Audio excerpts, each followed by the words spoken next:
দক্ষিণ বাংলার বৃহত্তম দ্বীপ, দ্বীপছেলা ভোলার ঐতিহ্যবাহী সেই মেঘনা।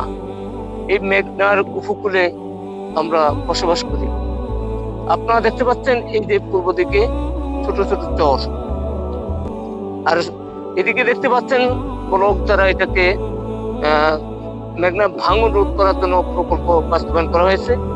এই সেই মেঘনা, এই মেঘনাই আমাদের বঙ্গোপসাগর থেকে অববাহিকা। এই মেঘনার তীরে আমাদের ভোলা জেলা। আমরা এই ভোলাবাসী ধানে, পানে, বাগানে, ফুলে ফলে, শস্য শ্যামলে, পাখির গানে মুগ্ধ হয়ে এখানকার মানুষ অত্যন্ত আনন্দপ্রিয় এবং অত্যন্ত শৌখিন। এটা আপনারা জেনে রাখবেন। যদিও আমরা নদীর স্রোতে ভাসি আর ঘরসহ আমরা অনাকাতরে দিন যাপন করছি, কিন্তু আনন্দের শেষ নাই।